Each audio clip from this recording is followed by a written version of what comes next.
Kami ingin dituntun oleh Roh Kudus, karena hanya Roh Kuduslah yang menyaksikan Yesus bersama orang-orang kudus yang dimakainya.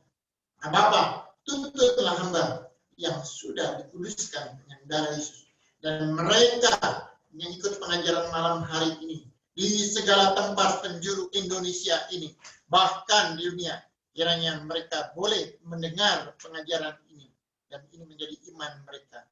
Dalam nama Yesus kami berdoa. Amin.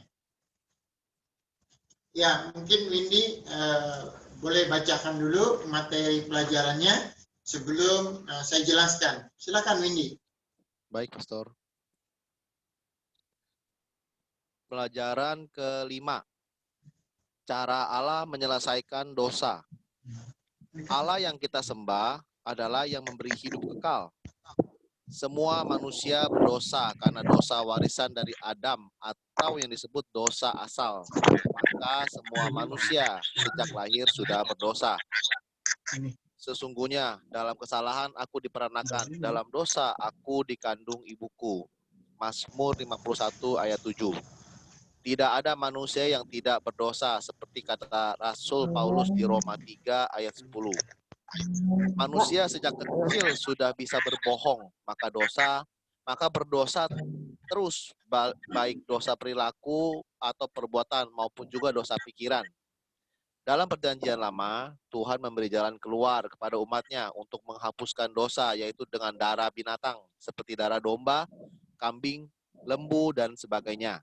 Tetapi itu bersifat sementara dan setiap tahun terus-menerus diulang kembali. Di dalam hukum Taurat hanya terdapat bayangan saja dari keselamatan yang akan datang, dan bukan hakikat dari keselamatan itu sendiri. Karena itu dengan korban yang sama yang setiap tahun terus-menerus dipersembahkan, hukum Taurat tidak mungkin menyempurnakan mereka yang datang mengambil bagian di dalamnya. Sebab jika hal itu mungkin, pasti orang tidak mempersembahkan korban lagi. Sebab mereka yang melakukan ibadah itu tidak sadar lagi akan dosa setelah disucikan sekali untuk selama-lamanya.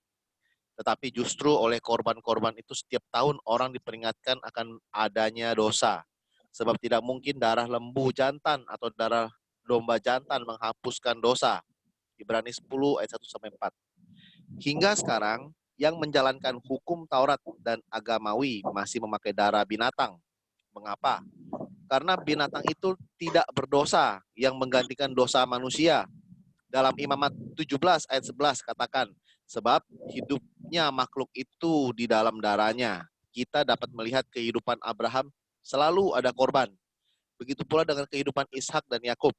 Kisah Ayub, jika kita lihat bagaimana anak-anaknya sehabis berpesta, Ayub selalu mempersembahkan korban darah.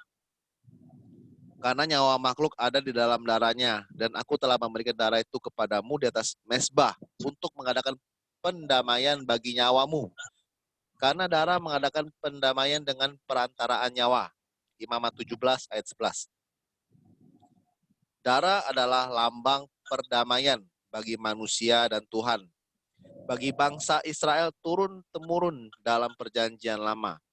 Bagaimana untuk bangsa asing atau segala bangsa di luar bangsa Israel? Yesus adalah firman yang menjadi manusia. Yohanes 1 ayat 1-14. Jadi, tubuh Yesus adalah firman yang memiliki darah perjanjian. Sebelum ia mati, berfirman bahwasanya darahnya ditumpahkan bagi seluruh umat manusia. Sebab inilah darahku, darah perjanjian yang ditumpahkan bagi banyak orang untuk pengampunan dosa. Matius 26 ayat 28. Jika darah binatang saja diakui oleh Allah, apalagi darah anaknya yang terkasih. Betapa sukacita dan bersyukur atas anugerah terindah bahwa dalam darahnya ada kehidupan Yesus. Sebab kamu tahu bahwa kamu telah ditebus dari cara hidupmu yang sia-sia yang kamu warisi dari nenek moyangmu. Itu bukan dengan barang yang fana, bukan dengan perak atau emas, melainkan dengan darah yang mahal, yaitu darah Kristus yang sama seperti darah anak domba yang tak bernoda dan tak bercacat. Ia telah dipilih sebelum dunia dijadikan, tetapi karena kamu, ia baru menyatakan dirinya pada zaman akhir. 1 Petrus 1 ayat 18-20. Setiap manusia dari berbagai suku bangsa dan agama punya cara untuk menyelesaikan dosa. Tetapi kita sebagai orang Kristen bersyukur mengetahui caranya. Allah menyelesaikan dosa dengan darah anak yang mati di kayu salib itu untuk menebus manusia dari dosa. Baik dosa asal, dosa perbuatan, maupun dosa pikiran. Bagaimana cara kita mempertahankan iman kita? Dengan cara bertobat. Dan lagi, dalam namanya berita tentang pertobatan dan pengampunan dosa harus disampaikan kepada segala bangsa. Mulai dari Yerusalem. Kamu adalah saksi dari semuanya ini. Lukas 24 ayat 47-48. Bahan diskusi. 1. Apakah dosa dapat dihapus dengan perbuatan amal bakti seseorang? 2. Apakah dosa dapat dihapuskan hanya dengan percaya kepada Yesus? 3. Bagaimana cara menyelesaikan dosa dalam perjanjian lama? 4. Bagaimana cara Allah menyelesaikan dosa umat manusia dalam perjanjian baru? 5. Apakah artinya bertobat? Yang di Kisah Rasul 3 ayat 19. Demikian, Pastor. Ya, terima kasih Windy. Ya, hari ini kita belajar cara Allah menyelesaikan dosa. Jika kita melihat di sini bahwa sejak Adam dan Hawa jatuh dalam dosa, maka semua keturunan Adam itu mewarisi dosa asal. Artinya, iblis mengurung keturunan Adam itu dengan dosa. Maka iblis yang disebut bapa orang berdosa.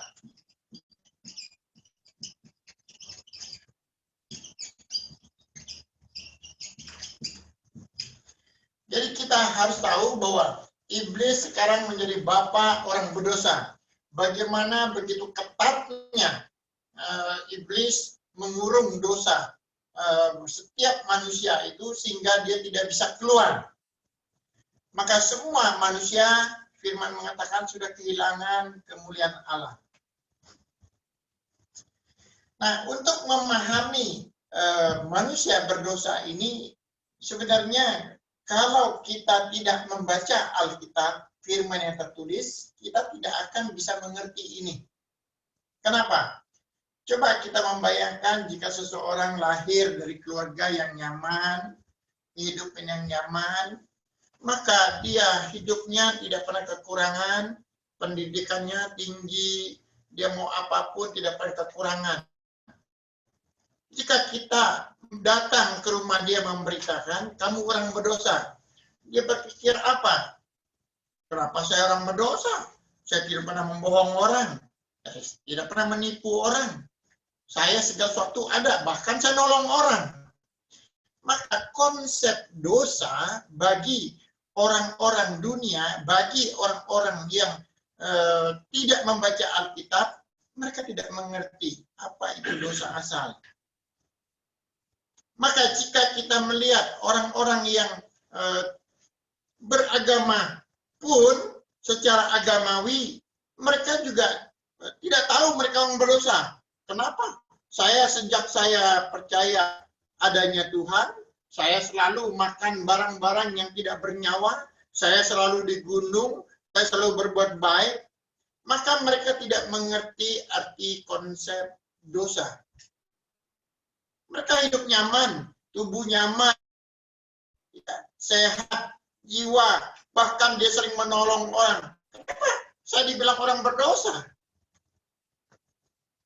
Bapak, Ibu, Saudara yang saya kasihi, maka perkataan berdosa ini sebenarnya tidak nyaman, tidak enak dikatakan kepada orang yang hidupnya nyaman-nyaman. Maka jika kita melihat hari-hari sekarang, jika seseorang itu ada masalah problem dalam rumah tangganya sehingga hancur-hancuran, maka barulah dia bangkit untuk mencari Tuhan, mencari Yesus. Atau tiba-tiba perusahaannya bangkrut atau segala sesuatu bermasalah, utang piutang, maka dia tidak bisa menyelesaikan dosanya, maka mulailah mencari Yesus. Atau dia di dalam penjara, maka malah barulah dia mencari Tuhan Yesus. Atau dia sakit. Begitu dia sakit, dokter memvonis dia tidak ada obatnya, maka dia menunggu kematian, maka dia ketakutan, maka dia mulailah mencari Tuhan. Bapak, Ibu, Saudara, saya kasih.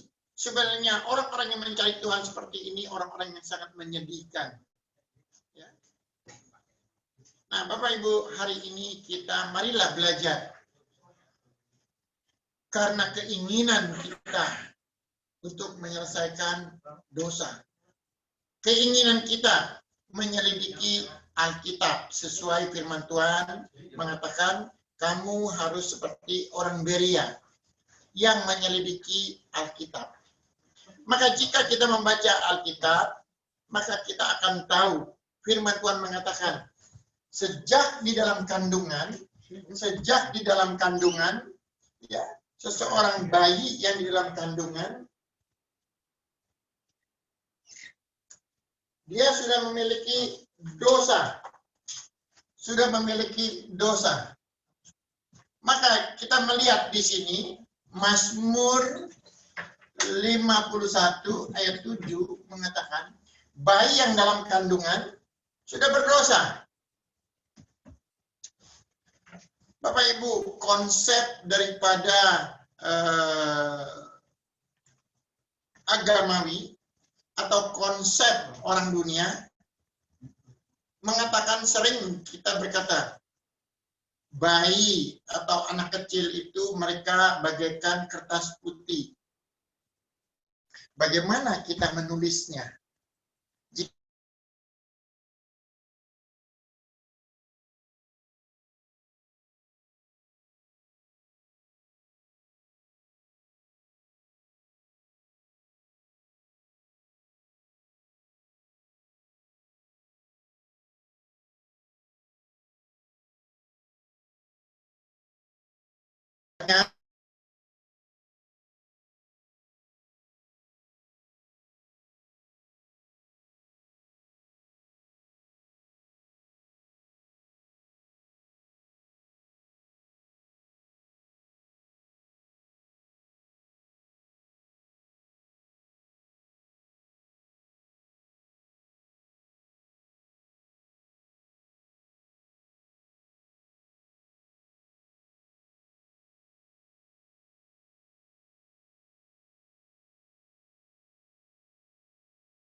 Nanti saya komplain ke IndiHome di sini tuh. Ada IndiHome sana nanti. Silakan Pastor dilanjutkan. Gimana Pak?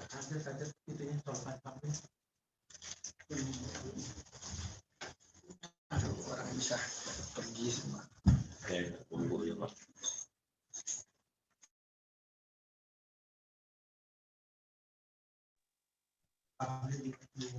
Sudah normal, Pastor?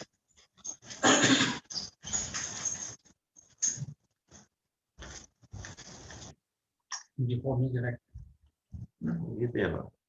karena kadang-kadang mati tuh. Ya itu merah udah.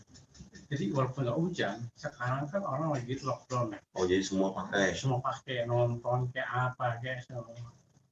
Kuotanya habis. Udah normal. Ini gelap tadi. Udah, Pastor.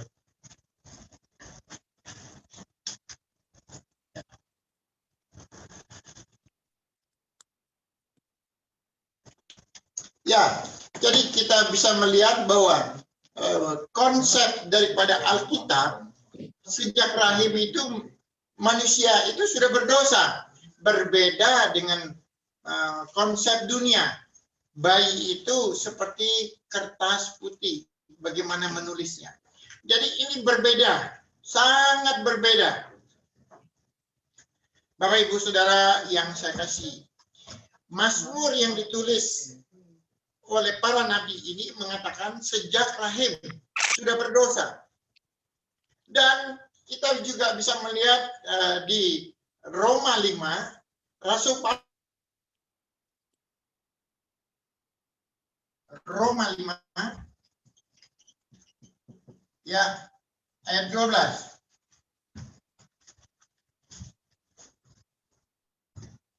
Sebab itu, sama seperti dosa telah masuk ke dalam dunia oleh satu orang, dan oleh dosa itu juga maut, demikianlah maut itu telah menjalar kepada semua orang, karena semua orang telah berbuat dosa. Bapak Ibu, coba kita lihat di sini. Ya, ini adalah keberadaan roh kita, ini jiwa kita, ini tubuh kita.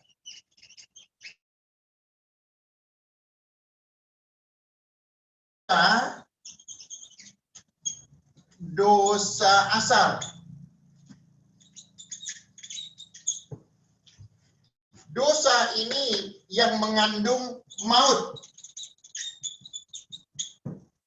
Kenapa dosa ini mengandung maut? Karena dosa ini adalah sebagai keturunan Adam, Adam yang ingin tidak taat kepada Allah. Hawa ingin menjadi Allah. Adam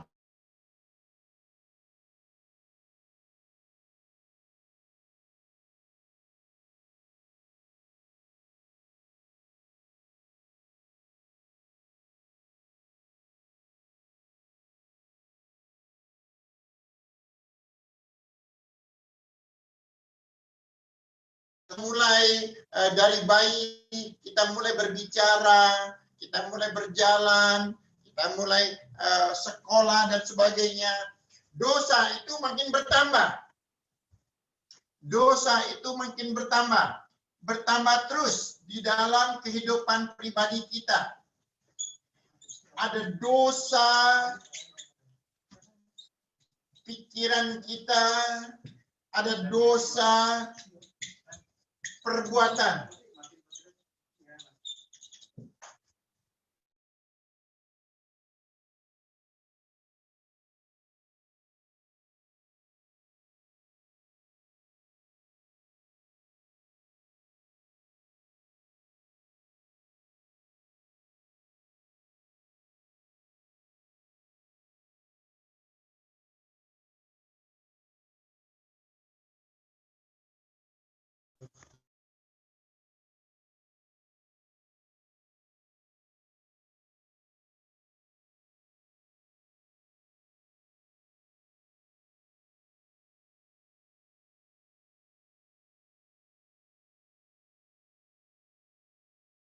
Manusia mempunyai dosa asal yang disebut dosa maut, dan ditambah lagi dosa itu dengan dosa individu.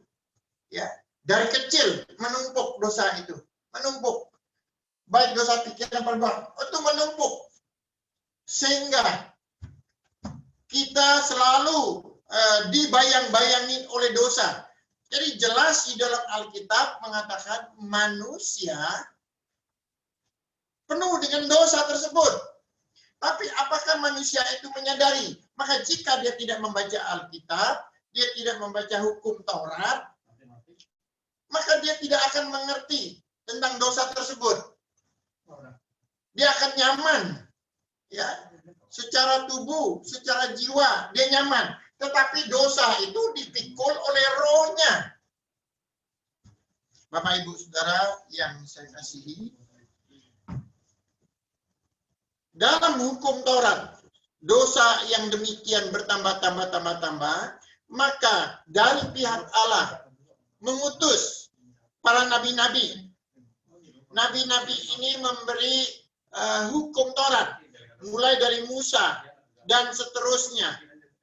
Semuanya itu adalah memberi peraturan-peraturan, jika orang berdosa, maka harus pakai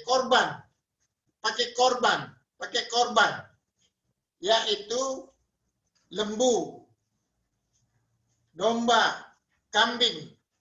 Jadi mereka binatang-binatang yang tanpa dosa ini dibunuh, diambil darahnya, seolah-olah mengganti dosa manusia. Jadi begitulah berlanjutnya. Jadi ini adalah suatu gambaran atau suatu bayangan. Suatu gambaran, satu bayangan. Bukanlah suatu kebenaran. Jadi kita bisa melihat berapa ribu binatang-binatang tersebut untuk dikorbankan untuk dosa manusia. Dan kita bisa mengerti mungkin pada saat kita membaca Alkitab. Maka jika seorang tidak membaca Alkitab, maka dia tidak merasakan berdosa. Bapak Ibu, betapa mengerikan jika hari-hari ini orang tidak membaca Alkitab. Dia hanya tergantung sebagai seorang kepada seorang para hamba Tuhan, apakah pendeta ataukah tokoh agama. Nah, jika dia tidak membaca Alkitab, betapa mengerikan dosa ini menyertai dia. Dan jika seorang hamba Tuhan pendeta tidak membaca Alkitab, betapa mengerikan dosa ini tetap mengikat kepadanya. Maka hari-hari sekarang kita harus tahu bahwa cara penyelesaian Allah sudah berjanji pada Musa, kamu sekarang bangsa Israel setiap berdosa pakai darah binatang, tetapi sampai pada waktunya aku akan mengutus anakku, dia akan memberi darahnya. Darahnya itu adalah kebenaran bagi semua manusia di dunia. Coba kita melihat dan kita membaca Alkitab. Imamat 17 ayat 11.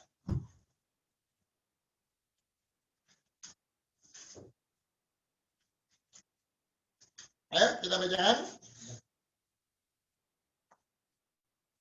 Karena nyawa makhluk ada di dalam darahnya, dan aku telah memberikan darah itu kepadamu di atas mezbah untuk mengadakan pendamaian bagi nyawamu. Karena darah mengadakan pendamaian dengan perantaraan nyawa. Bapak Ibu Saudara yang saya kasihi, di dalam Alkitab, darah itu adalah lambang perdamaian.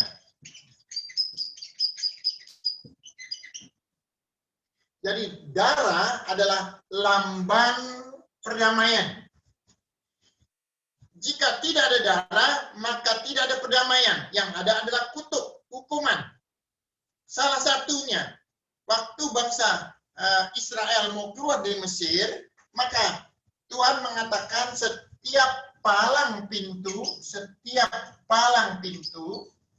jika aku melihat darah,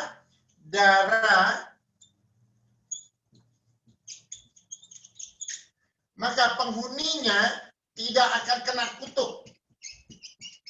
Maka Tuhan hanya melihat darah. Ada enggak? Bukan orang ini. Oh, ini orang baik. Oh, ini orang tidak pernah jahat, tidak pernah mencuri, berzina. Bukan. Dia hanya melihat darah ini. Ada enggak darah ini di palang pintu? Jadi patokan Allah, waktu dia perintahkan taruh palang pintu, taat enggak? Kalau taat, kamu selamat. Kalau tidak taat, maka kamu binasa. Bukan melihat, oh kamu orang baik, kamu tidak pernah berbohong, berzina. Tidak. Mari kita membaca Keluaran. Keluaran 12 ayat 13.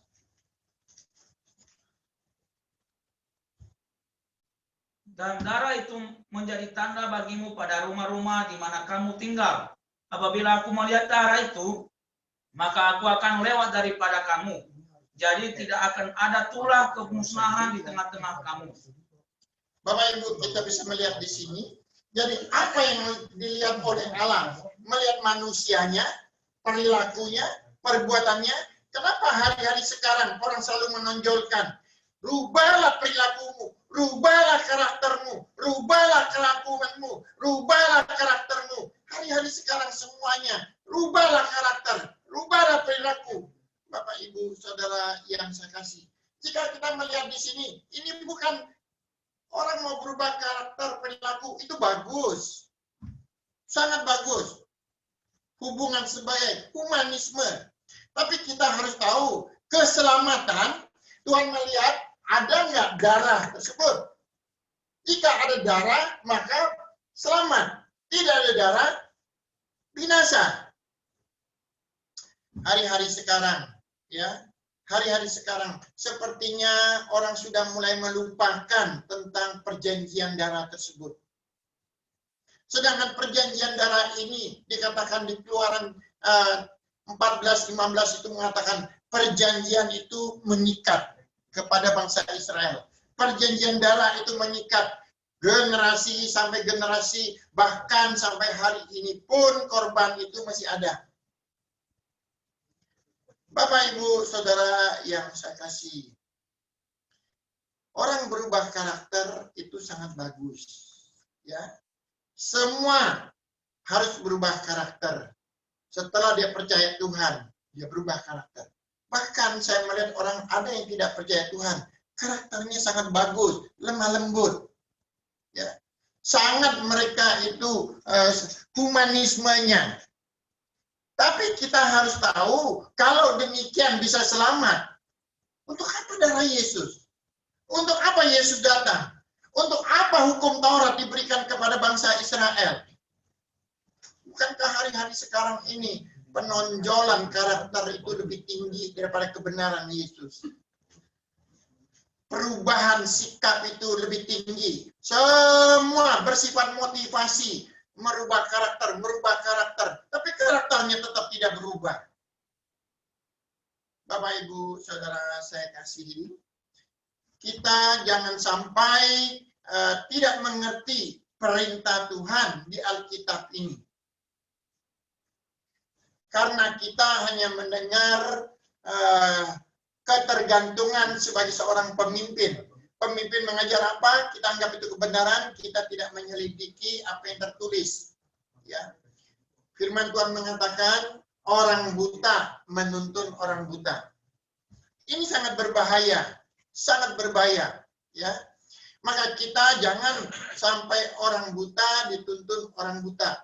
Maka untuk itulah kita harus mencelekkan mata rohani kita. Firman Tuhan mengatakan bahwa jika seseorang hanya terfokus dalam perjanjian lama, terfokus tentang berkat jasmani, orang yang seperti itu di selubungnya, di matanya masih terbungkus selubung dan dia tidak akan bisa mengenal kebenaran. Yang dia tuntut hanyalah berkat jasmani, yang dia tuntut kesembuhan, yang dia tuntut perubahan moral etika. Bapak, Ibu, orang yang demikian, dia tidak bisa mengerti kebenaran. Mari kita membaca 2 Korintus 4, ayat 15 sampai 16. Sebab semuanya itu terjadi oleh karena kamu, supaya kasih karunia yang semakin besar berhubung 2 Korintus. Ya. 2 Korintus 3. Ya, 2 Korintus 3. Tidak seperti Musa yang menyelubungi mukanya supaya mata orang-orang Israel jangan melihat hilangnya cahaya yang sementara itu. Tetapi pikiran mereka telah menjadi tumpul, sebab sampai pada hari ini selubung itu masih tetap menyelubungi mereka, jika mereka membaca perjanjian lama itu tanpa disimpahkan, karena hanya Kristus saja yang dapat menyingkapkannya. Bahkan sampai pada hari ini, setiap kali mereka membaca kitab Musa, ada selubung yang menutupi hati mereka. Jadi hanya Kristus saja yang bisa menyingkap. Ya, hanya Kristus saja yang menyingkap. Siapa itu Kristus? Kristus adalah Yesus yang diutus oleh Bapa. Dialah yang diutus oleh Bapa. Dialah yang bisa menyingkap rahasia itu semua. Maka Bapak Ibu, kita harus mengerti siapa yang diutus itu. Yang diutus itu adalah Yesus, anak Allah. Mari kita membaca Yohanes 1 Yohanes 1 ayat 1. Pada mulanya adalah firman. Firman itu bersama-sama dengan Allah. Dan firman itu adalah Allah. Pada mulanya firman. Firman itu bersama Allah. Dan firman itu juga Allah. Dan firman itu menjadi tubuh. Firman itu menjadi manusia. Bapak Ibu, siapa itu dia? Dia adalah firman pada mulanya yang menjadi manusia, yang menjadi tubuh.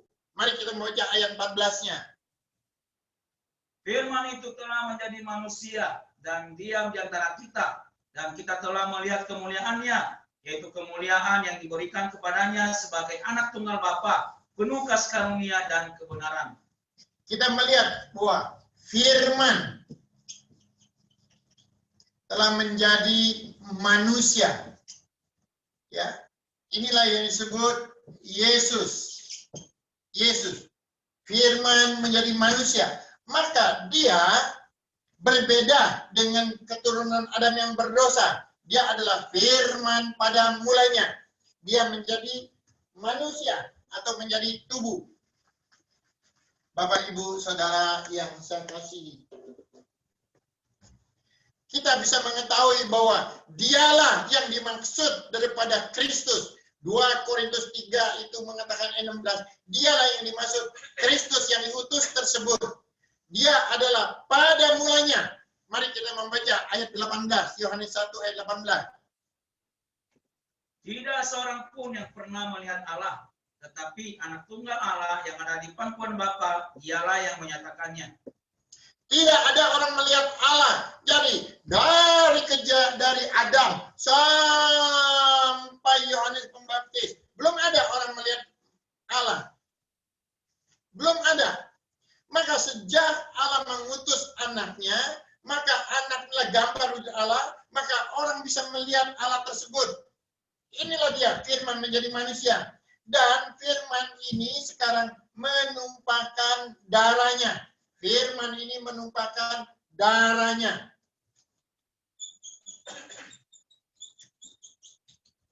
Bapak, Ibu, Saudara yang saya kasih, darahnya ini adalah darah Yesus, adalah kehidupan Yesus, adalah kehidupan. Bapak, Ibu, Saudara yang saya kasih, darah Yesus yang tumpah itu adalah kehidupan. Yuk, kita bisa lihat Imamat 17 ayat 11 itu mengatakan, darah, saya akan membacakan, Imamat 17:11, sebab hidupnya makhluk itu ada di dalam darahnya. Hidupnya makhluk itu ada dalam darahnya. Kita dapat melihat kehidupan Abraham dan korban. Bapak, Ibu, Saudara yang kasih, dia mengatakan, karena nyawa makhluk ada di dalam darahnya. Dan aku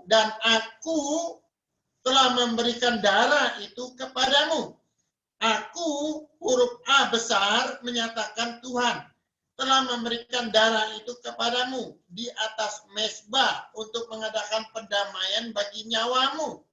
Karena darah mengadakan pendamaian dengan perantaran nyawa.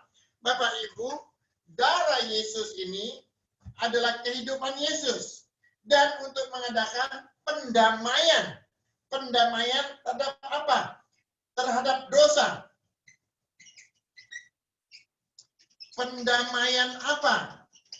Terhadap dosa. Bapak, Ibu, darah Yesus yang tertumpah ini untuk pendamaian setiap manusia.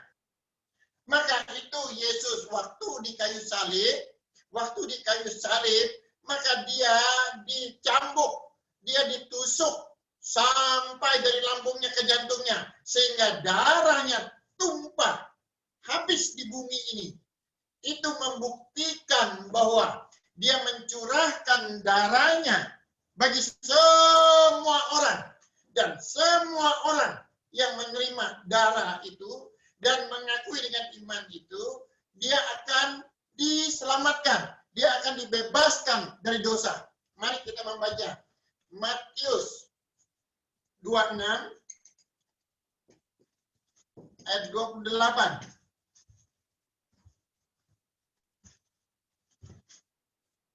Sebab inilah darahku, darah perjanjian yang ditumpahkan bagi banyak orang untuk pengampunan dosa. Bapak, Ibu, Saudara yang saya kasih, firman Tuhan mengatakan, inilah darahku, darah perjanjian yang ditumpahkan bagi banyak orang untuk pengampunan dosa. Yesus menumpahkan darahnya di kayu salib. Tahukah Bapak Ibu, perkara untuk menampakkan dosa itu sangat mengerikan. Sebelum Yesus mati, Yesus sudah tahu dia harus menumpahkan darahnya. Dengan habis darahnya ditumpahkan, dicambuk dan didera, dipakai mahkota, kakinya dipaku, tangannya dipaku, dan ditusuk lambungnya. Dia tahu, Bapak Ibu, tahukah Bapak Ibu, jika seseorang itu mati, dia tahu cara matinya. Itu sangat mengerikan. Bapak Ibu bayangkan jika seseorang itu dia mengatakan, besok kamu akan dioperasi, batok kepalamu akan diangkat. Berapa mengerikannya. Mungkin semalam-malaman dia tidak bisa tidur. Jika besok orang mengatakan, perut kamu akan dibelek, diganti nanti dengan jantung dan paru-paru yang dengan paru-paru dari lain, jantung dari lain. Betapa mengerikannya. Tapi ini Yesus sudah tahu setiap detil kematiannya. Begitu mengerikan. Untuk apa? Karena darahnya akan menjadi pendamaian bagi semua manusia. Bapak, Ibu, Saudara yang saya kasih. Jadi penyelesaian dari pihak Allah itu sangat mengerikan. Maka kita harus menghargai cara penyelesaian Allah. Bukan dengan konsep agama kita, konsep dengan pikiran. Saya sudah banyak membagi sembako, saya sudah banyak menolong orang, saya banyak sosial. Itu konsep kita. Bapak Ibu, itu tidak bisa menyelesaikan dosa maut. Yang dari kecil, yang kita pernah lakukan juga. Bapak Ibu, Saudara yang saya kasih, kita harus tahu konsep Allah, cara menyelesaikannya. Sorga milik Allah. Segala satu milik Allah. Maka Allah lah yang tahu cara untuk masuk ke surga. Allah yang tahu cara kita bisa kembali kepada Allah. Bukan cara kita masing-masing. Bapak, Ibu, Saudara, maka kita tidak boleh memakai cara kita dengan konsep kita. Yesus menyelesaikan dengan darahnya. Dia tahu dia akan mati. Kita tarik ke belakang. Jika orang Israel pakai darah binatang sebagai bagian perumpamaan, Allah menghargai. Maka jika kita melihat Ayub, setiap kali pesta dia pakai pengorbanan, takut anaknya berbuat dosa. Daud, semua mereka mengorbankan darah. Allah menghargainya. Kita bisa melihat penghargaan Allah kepada Daud, kepada Ayub, kepada orang-orang yang taat kepada hukum Taurat dengan darah binatang. Bagaimana Allah tidak menghargai orang yang pakai darah anaknya? Jauh Allah akan lebih menghargai, karena itulah kebenaran. Itulah kebenaran. Bapak, Ibu, Saudara yang saya kasih. Justru siapa yang tidak menghargai darahnya, itu yang dihukum. Kita hari-hari sekarang ini, kita harus tahu cara misi Allah. Allah sudah menyiapkan darah anaknya itu. Kita harus tahu, kita sudah membaca tadi Yohanes 1, ayat 1. Pada mulai firman, firman itu bersama Allah dan firman itu Allah. Ayat 14, firman itu telah menjadi manusia.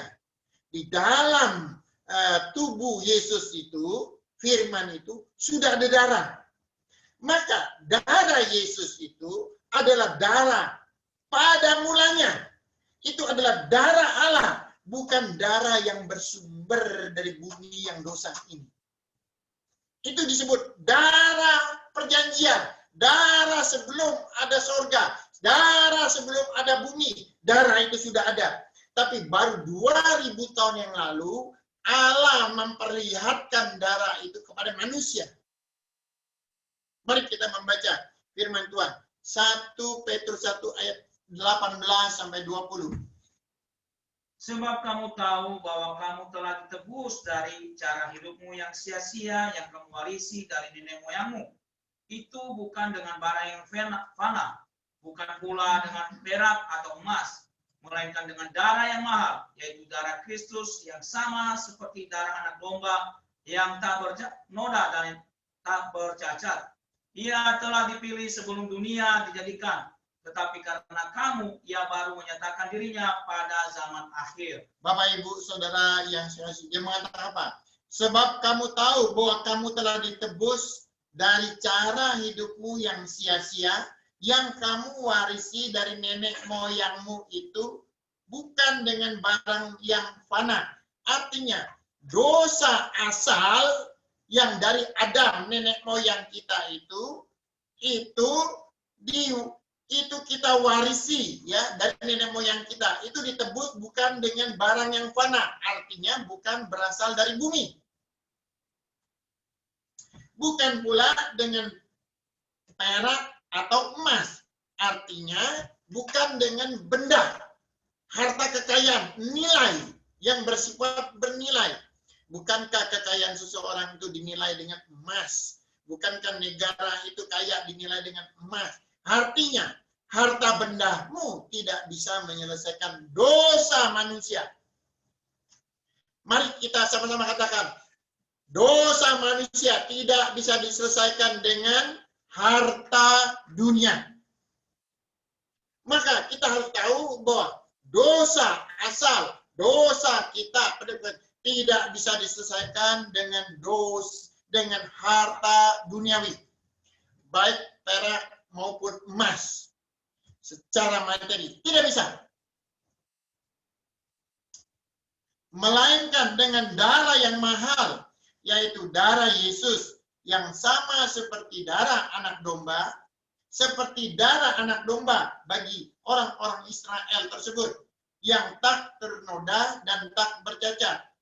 Ia telah dipilih sebelum dunia dijadikan. Jadi, Yesus anak Allah telah ditetapkan harus mati dengan darahnya dicurahkan. Tetapi karena kamu, dia baru menyatakan dirinya pada zaman akhir. Artinya, karena manusia ingin melihat darah tersebut, karena manusia ingin memegang firman tersebut, maka baru diperlihatkan kepada manusia. Tapi manusia tidak mengakui, maka manusia membunuhnya. Bapak, Ibu, Saudara yang saya kasih. Kalau begitu, bagaimana cara kita sekarang ini? Cara kita untuk menyelesaikan dosa. Firman Tuhan mengatakan yang pertama kali ada suatu pengakuan iman. Pengakuan iman yang seperti apa? Pengakuan iman itu artinya setelah kita membaca Alkitab, kita mengerti, oh ya, saya orang berdosa. Oh ya, saya orang berdosa ternyata. Maka pada saat kita mengaku orang berdosa, itu artinya kita dengan jujur di hadapan Tuhan, yaitu kita ada keturunan Adam. Dengan jujur di hadapan Tuhan, kita mempunyai dosa, perilaku pribadi yang berdosa.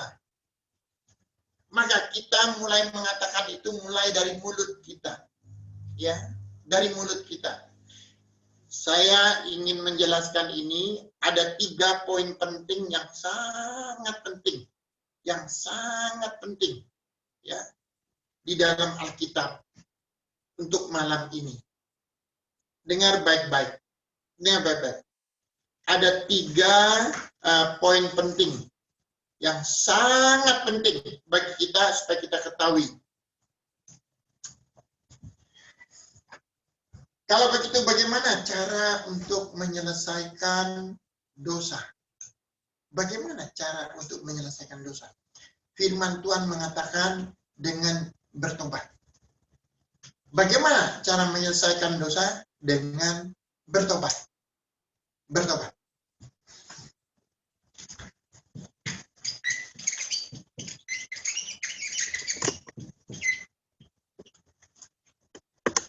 Ayo kita membaca Kisah Rasul 3 ayat 19.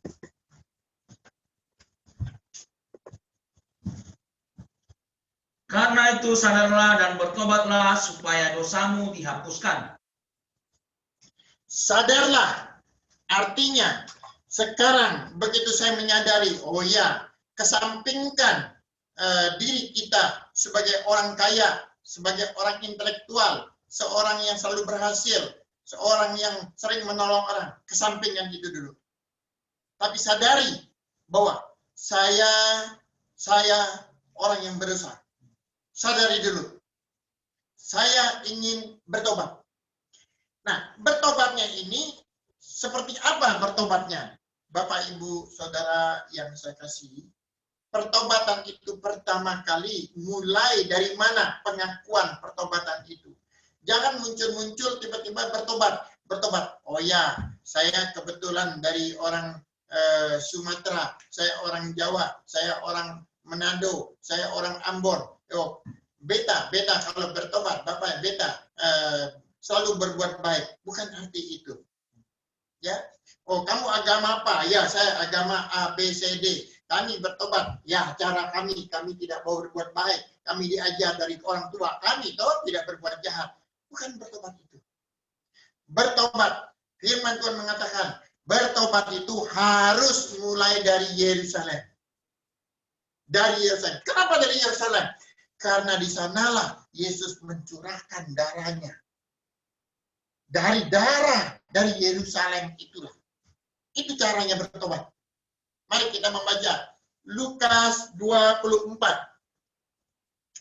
ayat 47 sampai 48. Dan lagi dalam namanya berita tentang pertobatan dan pengampunan dosa harus disampaikan kepada segala bangsa, mulai dari Yerusalem. Kamu adalah saksi dari semuanya ini. Ya, jadi pertobatan itu mulainya dari mana? Dari Yerusalem. Loh, kok pertobatannya mulai dari Yerusalem? Ada apa pertobatan dari Yerusalem? Kok kenapa harus dari Yerusalem? Kenapa nggak dari China, nggak dari Amerika? Kenapa nggak dari Hong Kong, dari Taiwan, dari Jepang? Tapi firman Tuhan mengatakan dari Yerusalem. Kenapa dari Yerusalem? Karena di sana Yesus disalib. Di sana Yesus menumpahkan darahnya.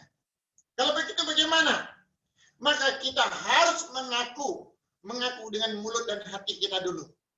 Saya orang berdosa, maka saya butuh darah Yesus yang ditumpahkan dari Yerusalem itu. Darah perjanjian tersebut.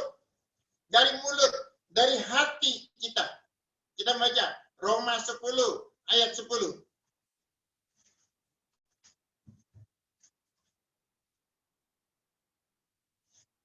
Karena dengan hati orang percaya dan dibenarkan, dan dengan mulut orang mengaku dan diselamatkan. Ya, kita lihat. Mari kita sama-sama katakan, ayo kita sama-sama. 3, 2. Karena dengan hati orang percaya dan dibenarkan, dan dengan mulut orang mengaku dan diselamatkan. Bapak Ibu, pertama kali pengakuan kita sebagai orang berdosa dari mana? Dari mulut, dari hati. Mengakui pertobatan, mengakui darah Yesus, darah perjanjian dari mana? Dari Yerusalem, dari mulut, dari hati. Maka kita harus mengakui itu dari mulut kita dan segenap hati kita. Saya orang berdosa. Saya orang berdosa. Saya butuh darah perjanjian dari Yerusalem tersebut. Itulah pertobatan yang sejati. Itulah pertobatan yang murni. Maka pertobatan itu munculnya harus dari Yerusalem. Bukankah Yohanes 4 mengatakan keselamatan datang dari bangsa Yahudi? Maka Bapak Ibu kita harus mengerti. Jadi ada apa pertobatan ini? Pertobatan mengandung tiga makna yang penting bagi kita. 3 makna yang penting bagi kita. 1.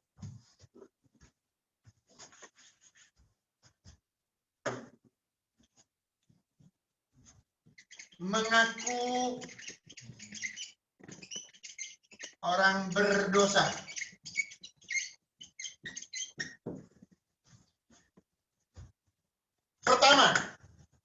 kita harus mengaku orang berdosa. Kenapa mengaku orang berdosa? Karena firman Tuhan mengatakan, Mazmur 51 ayat 7, sejak dalam kandungan kita sudah orang berdosa. Roma 3. Tidak ada satupun orang benar. Ya, silakan baca. Ya. Roma 3 ayat 10. Seperti ada tertulis, tidak ada yang benar, seorang pun tidak. Ya, jadi pada saat malam ini kita mengaku kita orang berdosa, maka kita sebenarnya menggenapi hukum Taurat. Ya.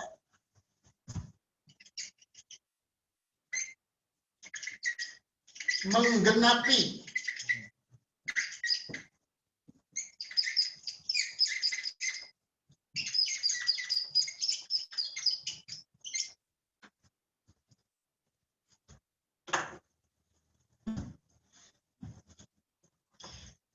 Jadi poin pertama, mengaku orang berdosa.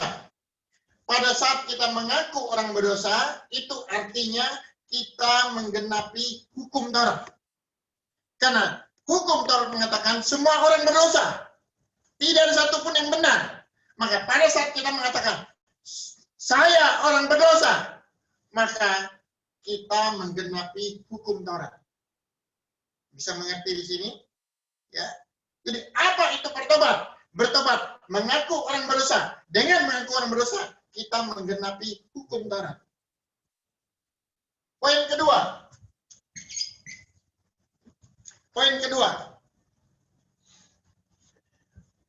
Manusia tidak luput dari dakwaan iblis.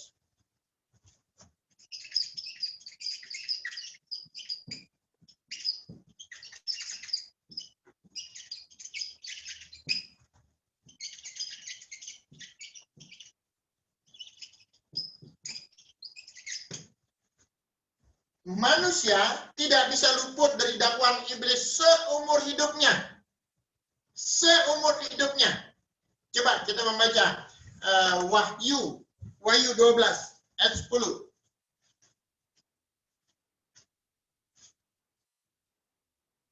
Dan aku mendengar suara yang nyaring dari sorga berkata, sekarang telah tiba keselamatan dan kuasa dan pemerintahan Allah kita, dan kekuasaan Dia yang diurapinya, karena telah dilemparkan ke bawah pendakwa saudara-saudara kita, yang mendakwa mereka siang dan malam di hadapan Allah kita. Ya, jadi di sini Wahyu 12 ayat 10, iblis itu mendakwa. Jadi jika seseorang tidak mengaku dia orang berdosa, maka dia akan didakwa oleh iblis terus. Akan didakwa. Kamu orang berdosa, kamu orang berdosa, kamu orang berdosa. Bapak Ibu, kalau dia tidak mengaku orang berdosa, maka dia tetap milik iblis. Dia akan didakwa seumur hidupnya. Maka waktu kita mengaku orang berdosa, maka kita menggenapi hukum Taurat. Ya. Nah, kedua, manusia tidak luput dakwaan iblis. Dia mendakwa terus. Tapi jika kita sudah mengaku orang berdosa, maka dampaknya apa? Kita dimerdekakan oleh kebenaran.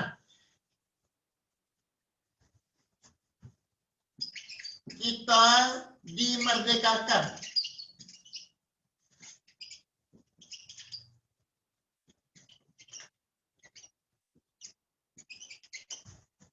Kebenaran.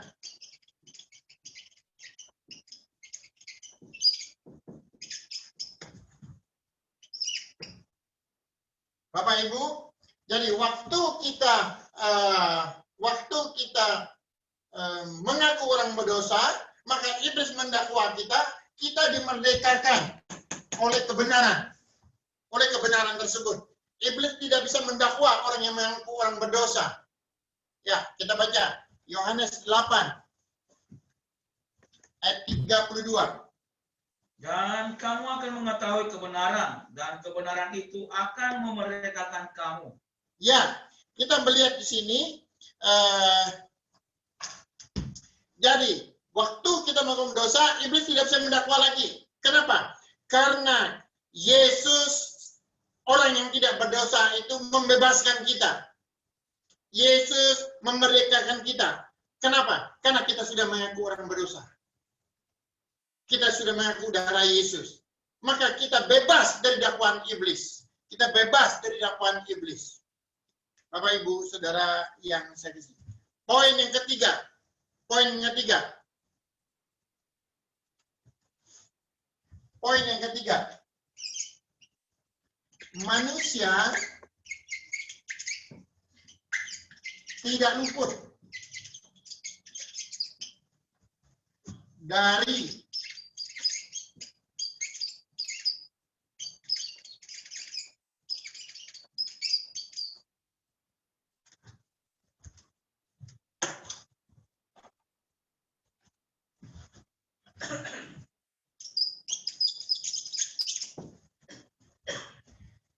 manusia tidak luput dari hukuman Allah. Tidak bisa luput. Nah, waktu kita mengaku orang berdosa, Bapak Ibu, kita lihat, maka kita dibenarkan oleh Allah. Kita baca di sini dulu. Roma 6 ayat 23. Sebab upah dosa ialah maut, tetapi karunia Allah ialah hidup yang kekal dalam Kristus Yesus Tuhan kita. Ya, jadi waktu kita bertobat dengan darah Yesus, waktu kita bertobat dengan darah Yesus, kita dibenarkan. Kita dibenarkan. Kita dibenarkan. Ya, mari kita baca Roma 3 ayat 24.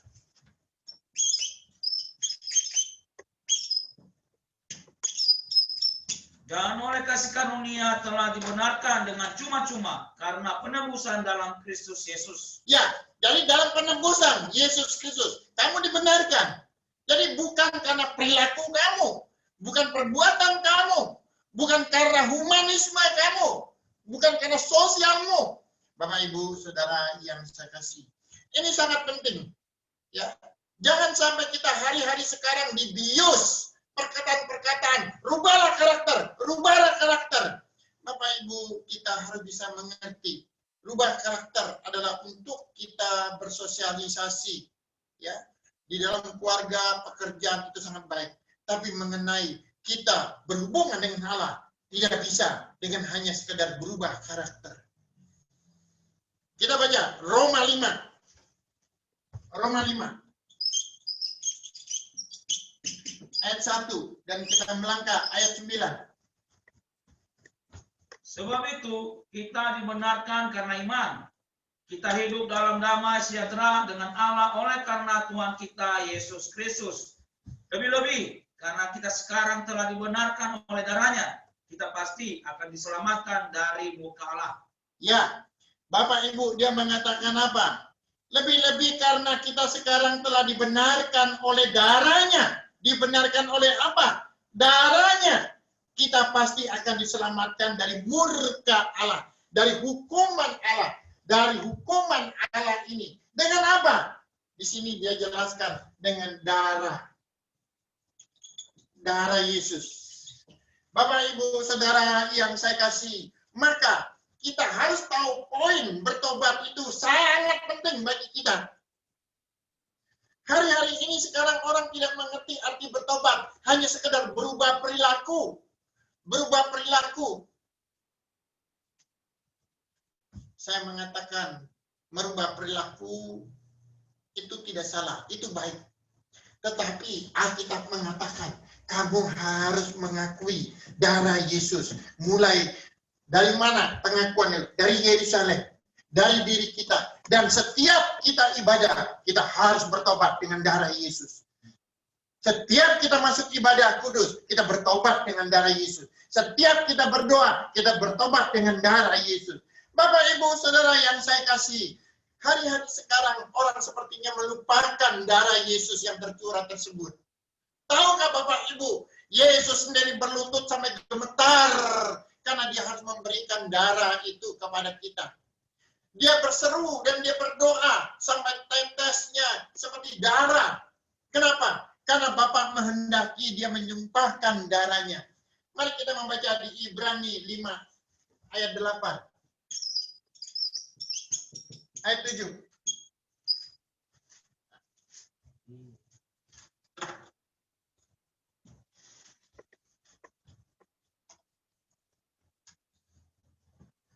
Ya, coba kita baca. Ya. Dalam hidupnya sebagai manusia, ia telah mempersembahkan doa dan permohonan dengan ratap tangis dan keluhan kepada Dia yang sanggup menyelamatkannya dari maut, dan karena kesalehannya ia telah didengarkan.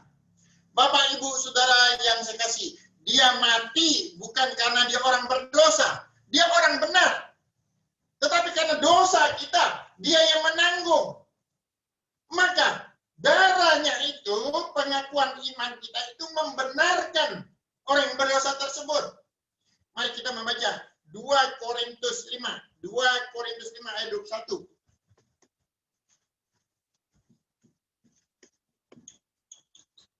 Dia yang tidak mengenal dosa telah dibuatnya menjadi dosa karena kita, supaya dalam Dia kita dibenarkan oleh Allah. Bapak Ibu, dia yang tidak mengenal dosa, dia adalah firman menjadi manusia. Sejak dia lahir sampai pelayanan, ia tidak pernah mengenal dosa. Tidak pernah mengenal dosa. Darahnya tidak ada dosa. Bapak Ibu, darah yang berdosa tidak bisa menyelamatkan orang yang berdosa. Orang yang tenggelam tidak bisa menyelamatkan orang yang tenggelam. Orang yang tidak tenggelam yang bisa menyelamatkan. Bapak, Ibu, Saudara yang saya kasih, Yesus sejak dia lahir sampai kematian tanpa dosa. Dia orang yang tidak berdosa. Maka dialah satu-satunya yang bisa menyelamatkan orang yang berdosa. Ini adalah bukan suatu slogan, tetapi inilah kebenaran bagi kita. Bapak, Ibu, Saudara yang saya kasih. Maka pertobatan itu sangat penting bagi kita, kehidupan iman kita. Sebagai orang-orang Berea, sebagai orang-orang yang menyelidiki Alkitab, maka kita tahu apa itu bertobat. Bertobat adalah satu, poin pertama, mengaku orang berdosa. Dengan mengaku orang berdosa, artinya saya sudah menggenapi hukum Taurat itu dengan sempurna. Karena hukum Taurat hanya mengatakan semua manusia orang berdosa. Sejak lahir sudah berdosa. Ada dosa asal, ada dosa perilaku, ada dosa perbuatan. Ya, artinya betul saya ada dosa asal, dosa maut, saya ada dosa perilaku. Maka jika saya mengaku, maka saya menggenapi hukum Taurat. Poin kedua, iblis selalu mendakwa orang yang berdosa, mendakwa. Jika seseorang tidak mengaku orang berdosa yang tidak bertobat, maka iblis paling suka mendakwa dia sehingga dia binasa. Maka jika seseorang mengaku orang berdosa, maka iblis tidak bisa mendakwa lagi. Kita sudah diperdekakan oleh darah Yesus, sudah dibenarkan oleh Yesus, karena Yesus orang yang tidak berdosa yang menolong kita. Bapak Ibu, poin ketiga, manusia tidak pernah luput dari hukuman Allah. Tidak pernah luput. Kenapa? Karena kita orang berdosa. Tetapi karena kita sekarang ini dengan darahnya, darah perjanjian itu membenarkan kita. Darahnya itu, darah binatang diakui Allah, apalagi dengan darah anaknya. Justru tanpa darah Yesus kita tidak dibenarkan. Mari kita membaca Galatia 3 ayat 11. Galatia 3 ayat 11. Dan bahwa tidak ada orang yang dibenarkan di hadapan Allah karena melakukan hukum Taurat adalah jelas. Karena orang yang benar akan hidup oleh iman. Ya, jadi orang benar hidup oleh iman, bukan karena hukum Taurat.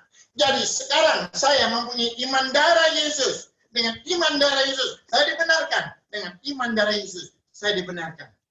Bapak, Ibu, Saudara yang saya kasihi, maka kita kenapa setiap hari Minggu kita bertobat? Karena 6 hari dalam kehidupan kita pasti ada kesalahan-kesalahan dalam pikiran perbuatan kita yang tidak berkenan kepada Allah. Untuk itulah kita masuk ibadah kudus dengan bertobat. Dengan bertobat kita menggenapi hukum Taurat. Ingat itu. Dengan bertobat apa? Menggenapi hukum Taurat. Kedua, dengan bertobat apa? Supaya iblis tidak bisa mendakwah kita. Ketiga, dengan kita bertobat untuk apa? Supaya kita diluputkan dari hukuman dari Allah. Betapa luar biasanya anugerah pertobatan tersebut. Betapa besarnya anugerah. Tetapi jika seseorang itu tidak mengakui dia orang berdosa, maka dia akan dihukum oleh Allah. Dia akan dihukum oleh Allah. Mari kita membaca. Jadi kita harus tahu betapa besarnya anugerah pertobatan tersebut bagi kita. Kita membaca Ibrani 10 ayat 27 sampai 31.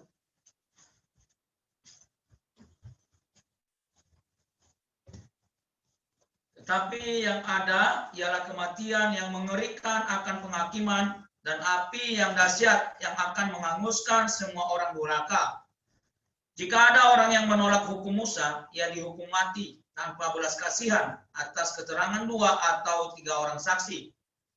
Betapa lebih beratnya hukuman yang harus dijatuhkan atas dia yang menginjak-injak anak Allah, yang menganggap najis darah perjanjian yang menguduskannya, dan yang menghina roh kasih karunia. Bapak Ibu, ayat 29 dimengatakan, betapa lebih beratnya hukuman yang harus dijatuhkan atas dia. Atas dia, artinya semua manusia yang menginjak-injak anak Allah, yang menganggap najis darah perjanjian yang menguduskannya, dan menghina roh kasih karunia. Maka jika seseorang tidak bertobat mengakui dengan darah Yesus, dia menganggap darah Yesus itu najis. Dia bisa kudus tanpa darah Yesus. Dia tanpa darah Yesus, dia bisa bebas dari dosa.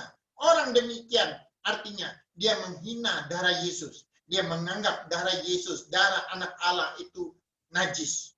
Dan dia mengabaikan Roh Kudus yang menguduskannya dan menyaksikan Yesus tersebut.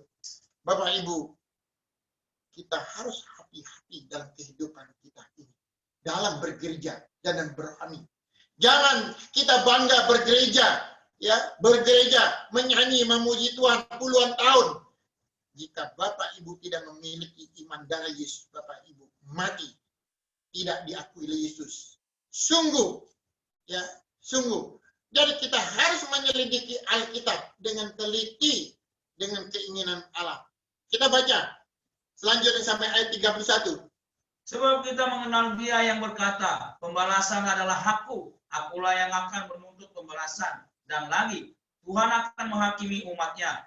Ngeri benar kalau jatuh ke dalam tangan Allah yang hidup.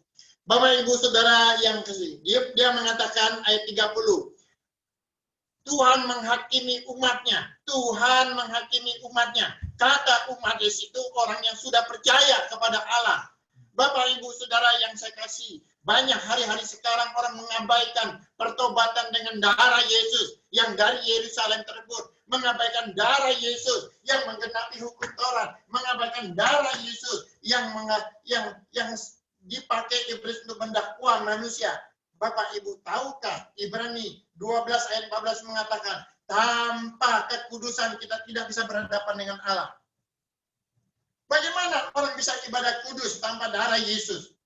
Mari kita baca Ibrani 12 ayat 14. Berusahalah hidup damai dengan semua orang dan kejarlah kekudusan, sebab tanpa kekudusan tidak seorang pun akan melihat Tuhan. Maka kita pada saat kita ibadah, kita memandang wajah Allah, kita bersekutu dengan Allah. Tetapi tanpa darah Yesus, bagaimana?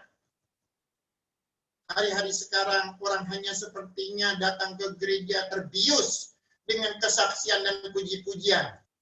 Bapak Ibu, kita harus sungguh-sungguh apa yang dikehendaki Allah. Kita tidak boleh bermain-main dalam kehidupan rohani kita yang dipercayakan hanya satu kali ini. Ibrani 9 ayat 27 mengatakan semua manusia mati harus menghadapi penghakiman. Penghakiman Allah itu bukanlah karena emosi, tapi karena harus dengan sesuai firman Allah. Di situ dijelaskan di Mazmur itu mengatakan pengadilan Allah itu sesuai dengan firman yang tertulis. Apakah ada firman yang kau lakukan, yang kau taati? Bapak Ibu Saudara yang saya kasihi. kita harus tahu. Kalau begitu, bagaimana tentang pertobatan itu? Pertobatan adalah awal segala sesuatu untuk memimpin kepada hidup.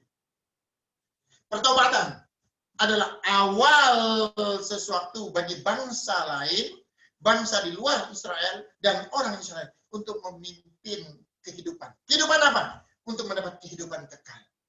Dari mana? Dari Yerusalem. Dari Yerusalem. Siapa di Yerusalem? Darah Yesus yang dicurahkan di Yerusalem. Dan sekarang menjadi iman saya, dengan mulut dan hati saya mengakui darah Yesus itu. Saya bukan keturunan bangsa Israel secara DNA, tetapi saya mempunyai iman darah Yesus. Maka dari mana munculnya? Dari Yerusalem. Dengan apa? Dengan darah Yesus. Untuk memimpin roh jiwa saya hidup. Kisah Rasul 11 ayat 18, 19. Ayo kita membaca. Ketika mereka mendengar hal itu, mereka menjadi tenang, lalu memuliakan Allah, katanya. Jadi kepada bangsa-bangsa lain juga Allah mengaruniakan pertobatan yang memimpin kepada hidup. Sementara itu banyak saudara-saudara telah tersebar karena penganiayaan yang timbul sesudah Stefanus dihukum mati. Mereka tersebar sampai ke Fenisia, Siprus, dan Antioquia. Namun mereka memberitakan Injil kepada orang Yahudi saja. Ya, kita melihat. Jadi, apa yang disebut pertobatan? Pertobatan ketika mereka mendengar hal itu, mereka menjadi tenang, lalu memuliakan Allah, katanya. Jadi, kepada bangsa-bangsa lain, Allah mengaruniakan pertobatan. Pertobatan yang memimpin kepada hidup. Dan sementara orang yang bertobat dengan darah Yesus mulai dianiaya terus. Tetapi itulah kabar, itulah Injil, itulah kabar baik. Kabar baik, kabar baik itu apa? Menceritakan darah Yesus. Maka itu disebut iman darah Yesus. Iman darah Yesus. Itulah Injil. Injil itu bukan membuat orang bernyanyi-nyanyi, bersukacita. Injil itu adalah iman darah Yesus, menceritakan darah Yesus. Darah Yesus itu membawa perdamaian bagi roh jiwa kita. Bapak, Ibu, Saudara yang saya kasihi,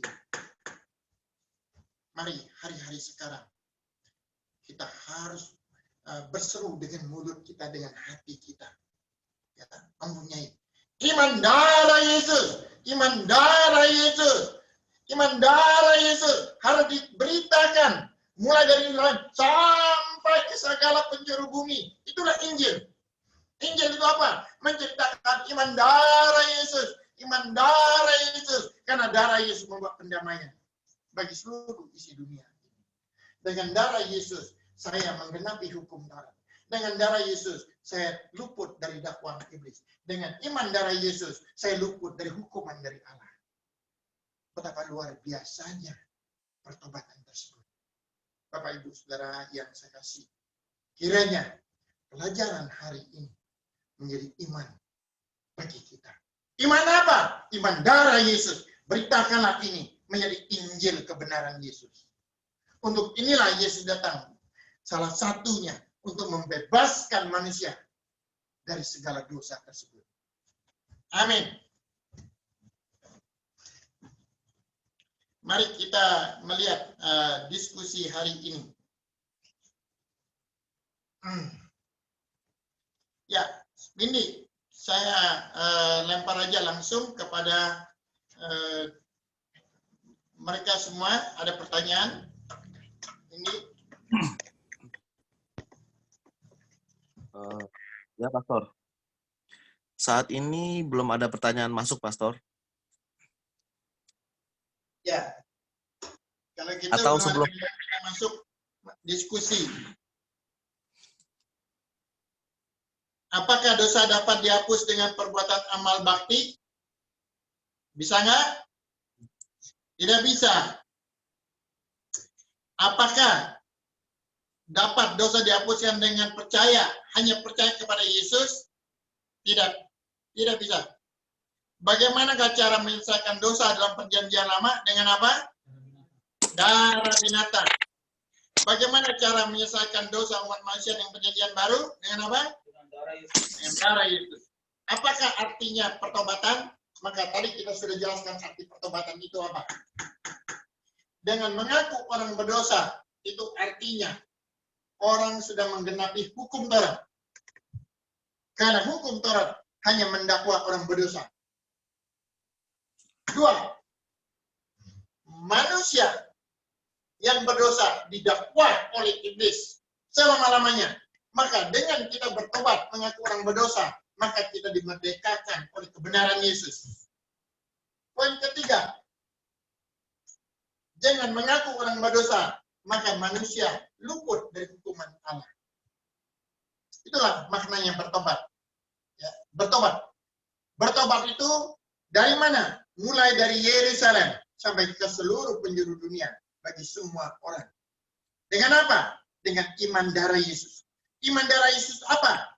Harus diberitakan kepada semua orang. Nah, jika seorang mulai diberitakan dengan iman darah Yesus, penganiayaan datang, mulai datang. Tetapi itulah kabar baik. Itulah kabar baik bagi semua bangsa. Karena dengan iman darah Yesus, kita berdamai dengan Allah. Demikian, Windy. Ya. Baik, terima kasih Pastor. Ada pertanyaan Pastor? Ya. Dari Bapak Paulus. Pertanyaannya, keselamatan dalam hukum Taurat, apakah hanya karena perbuatan?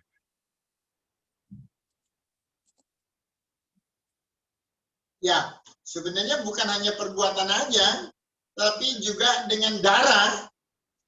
Ya, darah harus ada juga. Hanya bedanya diwujudkan dengan perbuatan. Misalnya, kamu taruh darah di palang pintu, maka perbuatannya adalah memotong domba tersebut. Perbuatan itu bukan berarti kamu taruh darah di palang pintu. Oh ya, saya nolong orang deh, saya berbuat baik. Bukan arti itu. Ya, perbuatan itu apa yang diperintahkan Tuhan, perbuatan kamu searah dengan perintah tersebut. Ini perbuatan ini diasumsikan orang dengan sikap perilakunya harian, bukan arti itu. Ya, bukan arti itu. Jadi perbuatan itu yang mengacu kepada perintah tersebut, mengacu kepada perintah hukum Taurat tersebut, begitu. Maka orang perjanjian lama kalau berdosa, mereka harus membawa kambing domba. Nah, waktu dia mengambil domba, dia melakukan korban, itulah perbuatannya. Ya, demikian ini. Baik. Pertanyaan lanjutan dari Bapak Paulus. Bagaimana caranya bertobat?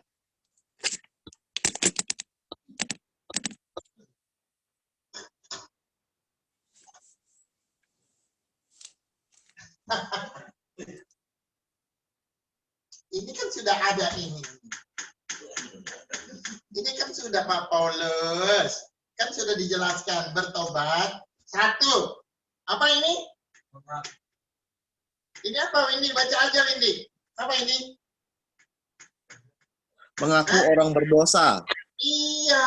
Terus kedua, ya mengaku orang berdosa. Ya, bagaimana bertobat? Mengaku orang berdosa. Begitu. Bukan bertobat itu artinya, oh saya merubah perilaku saya ya besok ya. Bukan arti itu. Ini dogma doktrin terlalu merusak orang. Bertobat itu simpel, ya. Jadi mengaku orang berdosa. Ini kan ada nih tulisannya. Di hadapan Allah dengan jujur, ya. Tuhan, saya orang berdosa. Tuhan, saya orang yang bersalah di hadapan Tuhan, baik perilaku perbuatan. Ya, ini kan sudah ada ini. Ya demikian. Jadi simpel ya. Ya begitu Windy. Baik Pastor. Pertanyaan berikutnya dari Titin dari Lombok.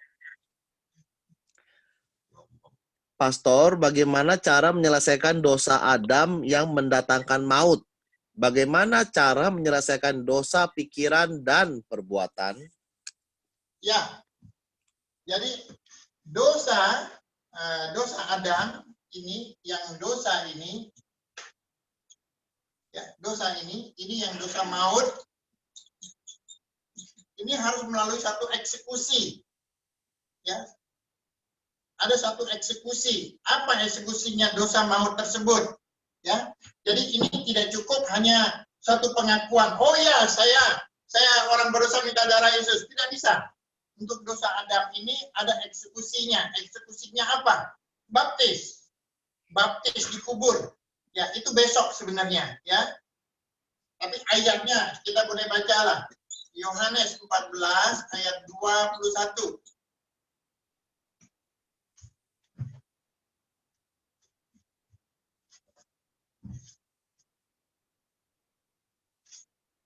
Ya, baca. Barang siapa memegang perintahku Barang siapa memegang perintahku dan melakukannya, Terus, dialah yang mengasihi aku. Dan barang siapa mengasihi aku, ia akan dikasihi oleh Bapakku, dan aku pun akan mengasihi dia, dan akan menyatakan diriku kepadanya. ya, jadi yang melakukan perintahnya, perintah Yesus itu apa? Jadikanlah pesannya kepada murid-murid, kepada rasul-rasul, jadikanlah semua suku bangsa muridku. Ya. Beritakanlah Injil.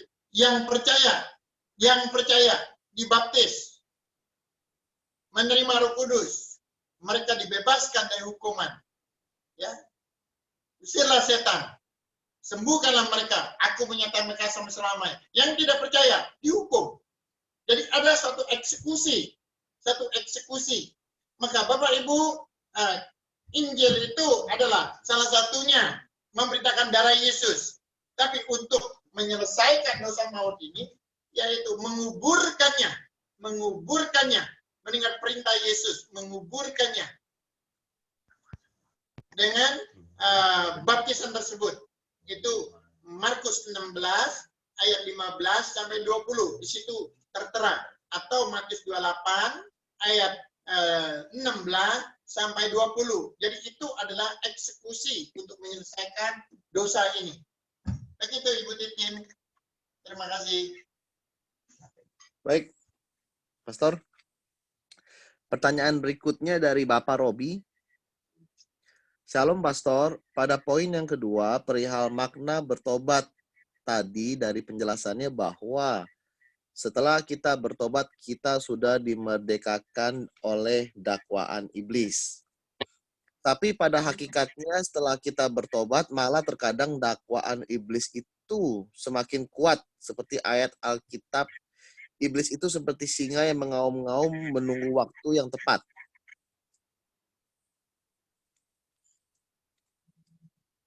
Bagaimana bisa tahu iblis mendakwa dia makin kuat? Kalau begitu bertobatnya kurang kencang kali. Bertobatnya sambil makan kacang kali. Kalau bertobatnya sambil makan kacang ya pasti tidak maksimal. Ya. Tapi kalau dia bertobatnya sungguh-sungguh, ya, sebenarnya kata bertobat di Alkitab itu dia kan mengatakan bertobat itu seperti orang merobek hati, ya. Jadi sungguh-sungguh ada suatu kesungguhan dari pikiran hatinya sungguh-sungguh. Nah, kalau dia bertobat dengan sungguh-sungguh, pasti dia bebas dari dakwaan iblis. Nah, kecuali hanya suatu perkataan orang makan kuaci atau orang itu ya. Ya pastilah. Tapi kalau dia bertobat seperti tertulis di Yoel ya, di Yoel 2 itu dia mengatakan jika dia bertobat dengan cara merobek hati, pasti Tuhan akan melupakan segala dosanya dan dia akan bebas dari dakwaan iblis. Begitu.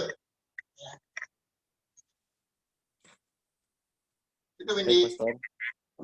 Pertanyaan berikutnya dari Bapak Michael dari Manado. Ya.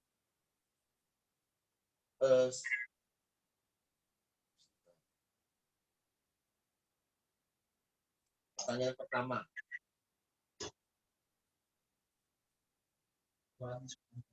Ulangin tolong. Bentar, Pastor.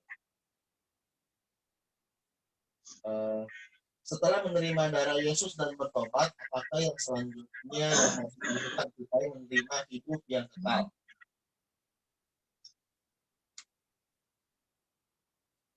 Ulang lagi, ulang. Ulangi lagi, kurang jelas. Pertanyaan dari Bapak Michael ada 4 poin. Poin yang pertama, apa yang harus dilakukan lebih dulu? Percaya Tuhan Yesus atau harus bertobat duluan, Pastor? Percaya dulu lah. Percaya dulu lah. Kalau dia nggak percaya Yesus, ngapain dia bertobat? Poin kedua, Tuhan Yesus datang untuk menebus semua dosa manusia. Apakah saudara muslim kita bila tidak beragama Kristen dapatkah diselamatkan? Pada prinsipnya, Yesus menebus dosa manusia seluruhnya. Pada prinsipnya, ya, itu tidak bisa dibatalkan. Matius 26 ayat 28 itu Yesus menebus dosa semua manusia. Mulai dari Yesus 2000 tahun yang lalu sampai ditarik mundur ke Adam, sampai yang akan datang pun Yesus menebus dosanya. Tetapi jika dia tidak percaya Yesus menebus dosanya, maka dosanya itu tetap. Ya. Coba kita baca Yohanes 16 ayat 10.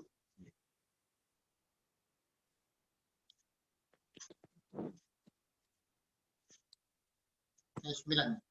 Yohanes 16 ya 9. Akan dosa karena mereka tetap tidak percaya kepadaku. Jadi prinsipnya Yesus menebus dosa manusia semua, lintas budaya agama. Tetapi jika dia tidak percaya Yesus menebus dosanya, maka dosanya tetap. Begitu, Windy. Baik, Pastor. Pertanyaan dari Bapak Michael masih poin yang ketiga. Upah dosa adalah maut.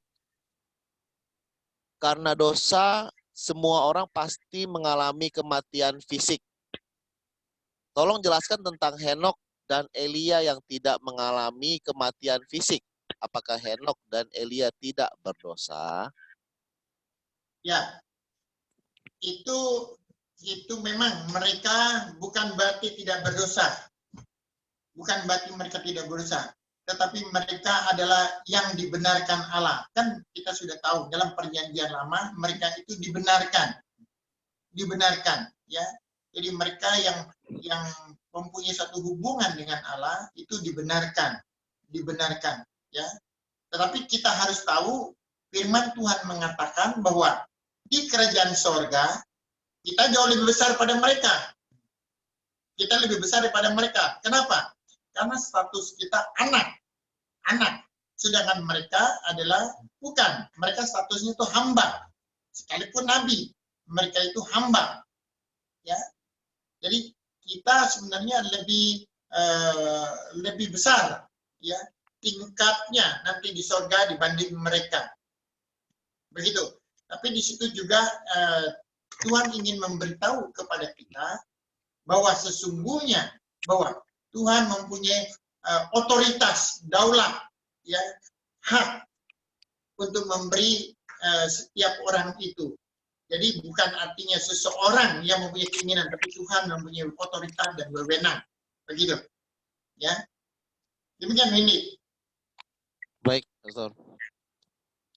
Pertanyaan masih dari Bapak Michael, poin yang keempat. Setelah menerima darah Yesus dan bertobat, apakah yang selanjutnya yang harus kita lakukan supaya menerima hidup yang kekal?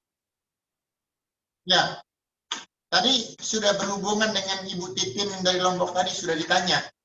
Besok, minggu depan, yaitu melaksanakan baptisan. Kan kita sudah tahu itu. Jadi baptisan itu adalah perintah Yesus untuk setiap orang yang percaya Yesus menguburkan dosa, baptis itu menguburkan dosa dari keturunan Adam, sifat-sifat perilaku kita tidak berkenan dikuburkan bersama Yesus, mati bersama Yesus, dan bangkit bersama Yesus. Di situ Roma 6 dijelaskan, mati bersama Yesus, hidup bersama Yesus. Jadi eksekusinya itu dibaptisan, begitu.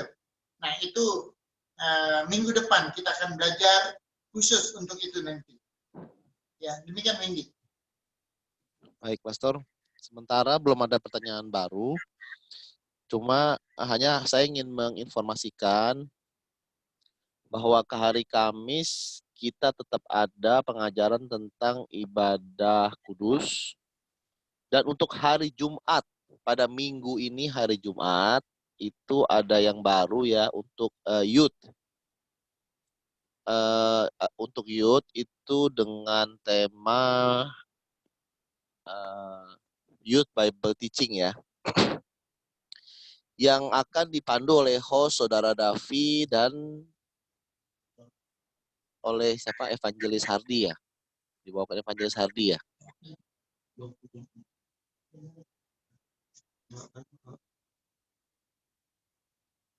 Ya, untuk passwordnya saya informasikan lebih dahulu itu di 555.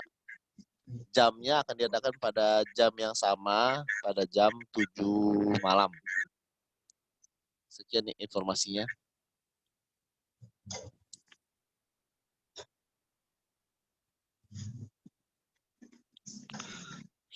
Ya, bagaimana Wendy?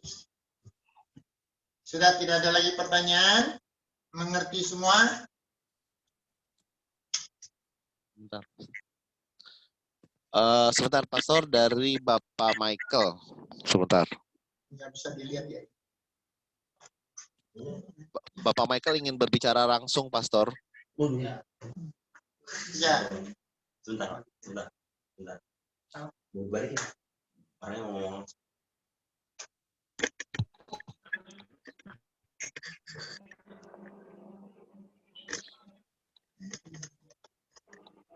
Ya, halo Michael, gimana kabarnya? Mana Michael orangnya, coba gambarnya dinyalain, tampilkan.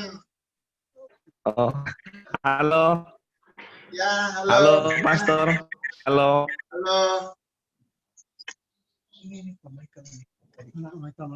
Iya, shalom, Pastor.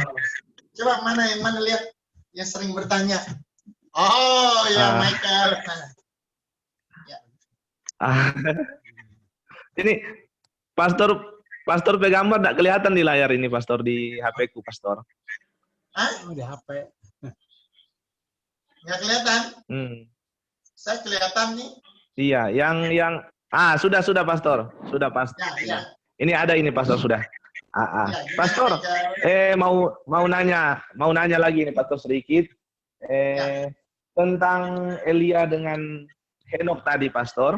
Ya. Itu kira-kira, Pastor, berhubungan enggak dengan dua saksi Allah di Kitab Wahyu 11 itu, Pastor? Oh, nggak ada hubungan. Yang nanti datang lagi itu, Pastor. Iya, enggak ada hubungan itu.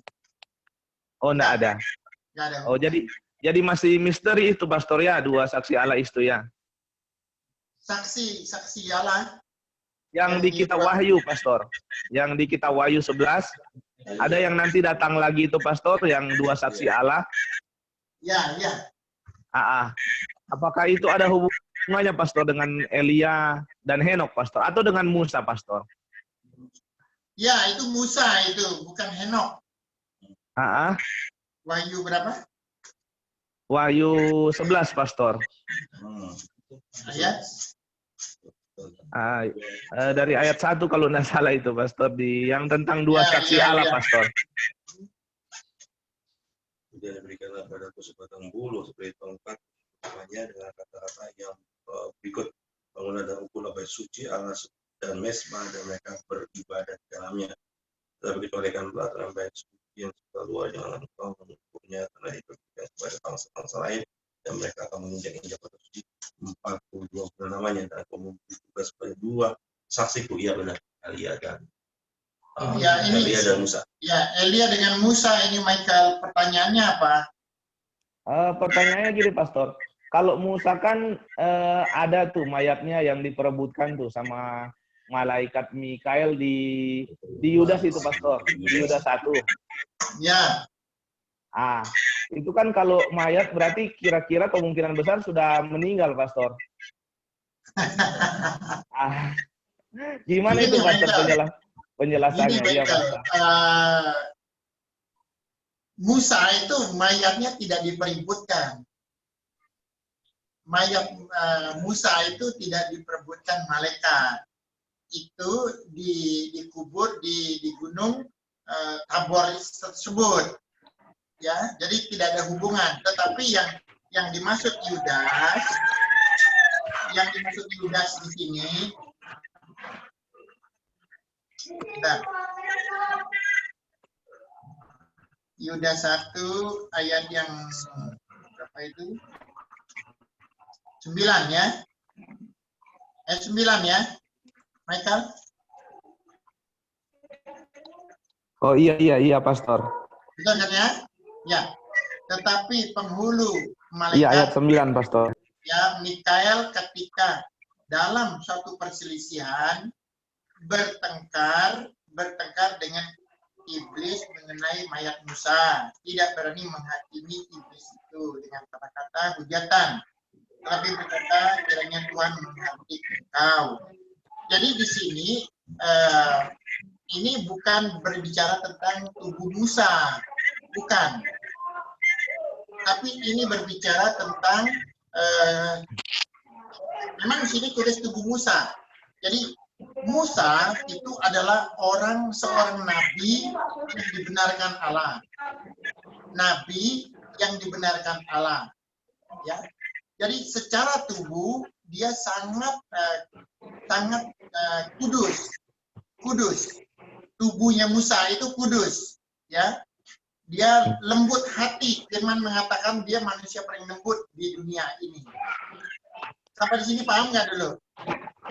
Iya, paham, Pastor. Paham ya. Nah, dia mengatakan sedangkan kita ini adalah orang perjanjian baru. Pada saat kita ini dalam perjanjian baru, roh kita ini dibenarkan Allah. Michael, dengar Michael? Iya, Pastor, Michael, ada. Iya, ada. Dalam perjanjian lama, orang itu dibenarkan tubuh dan hatinya. Tubuh dan hatinya dibenarkan. Jadi Musa itu dibenarkan tubuh dan hatinya. Ya. Dalam perjanjian baru, kita ini dibenarkan roh kita. Jadi artinya jika roh kita dibenarkan oleh Allah, maka akan terjadi perebutan tubuh kita antara malaikat Mikael dengan iblis. Michael, tangkap nggak di sini? Iya, ngerti, Pastor. Iya, tangkap. Ya, jadi jika kita ini kan disebut imamat rajani, orang kudus. Maka orang kudus itu sebenarnya bukan tubuh kita yang kudus, roh kita. Jika roh kita kudus, maka tubuh kita diperebutkan antara iblis dengan Mikael. Gitu. Itu maksudnya. Sama seperti Musa. Musa itu tubuhnya yang dibenarkan Allah, bukan rohnya. Gitu. Bisa mengerti? Iya. Ya? Iya, Pastor, bisa. Seperti suatu perumpamaan dalam perjanjian baru. Gitu. Ya. Nubuatan itu mereka. Iya, Pastor. Oke, siap, Pastor. Ya. Tambah kebenaran lagi ini, Pastor. Iya. Makasih, Pastor. Ya. Tuhan berkati, Pastor. Iya.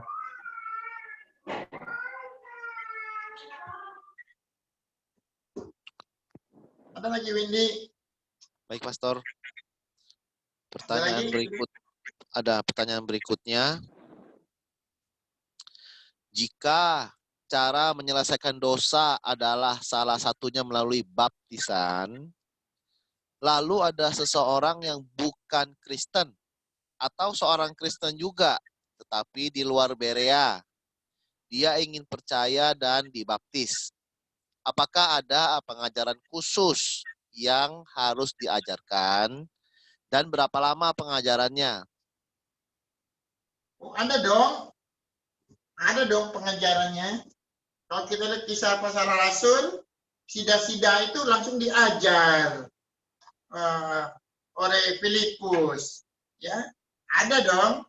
Tetapi kita pengajarannya tidak menunggu berbulan-bulan, ya pastilah ada pengajaran mungkin 2 jam, ya 1,5 jam, adalah supaya dia mengerti dulu dia orang berdosa, dia perlu bertobat, dia perlu menguburkan di dosanya.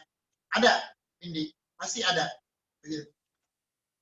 Dan siapapun yang ingin dibaptis, kita bisa layani. Tapi itu sementara karena situasi ya mungkin harus di tempat ini kali. Begitu, Windy. Baik, Pastor.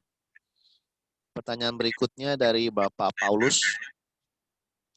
Pastor, bertobat artinya saya tidak berbuat dosa lagi. Apakah benar, Pastor? Ya, orang yang setelah dia bertobat ya dia bisa berbuat dosa lagi. Misalnya, hari Minggu dia bertobat, dia ibadah. Hari Senin, hari Selasa ya pastilah bisa lagi, namanya manusia pasti bisa berbuat dosa. Ya, apakah dosa pikiran, apakah perkataan.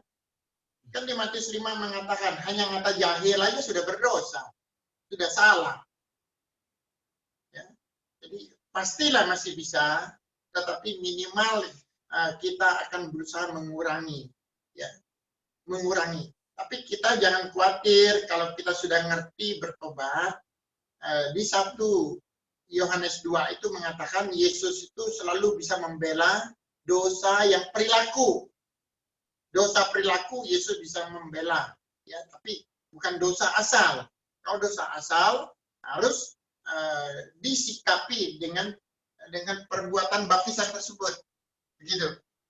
Tapi dikatakan bisa nggak orang berdosa? Ya bisa, pasti bisa, begitu. Ya demikian ini. Baik, Pastor. Pertanyaan berikutnya dari Bapak Alek dari Medan. Shalom, Pastor. Saya Alek. Saya ingin bertanya, contoh kasus. Si A itu bukan agama Kristen, tapi dia percaya Yesus. Dia tidak ke gereja atau dibaptis karena keluarga dia menentang. Nah, dia selalu saat teduh dan doa secara diam-diam dan mengaku bahwa dia orang berdosa dan melakukan poin-poin pertobatan itu. Nah, kalau dia meninggal, apakah dia diampuni dosa atau tidak?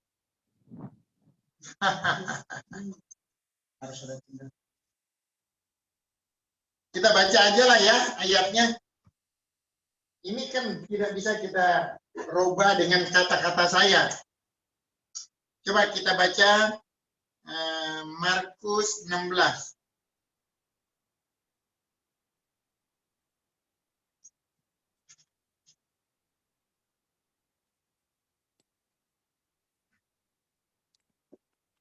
Saya sampaikan ya, dan bacakan ayat 15. Lalu ia berkata kepada mereka, pergilah ke seluruh dunia, beritakanlah Injil kepada segala makhluk.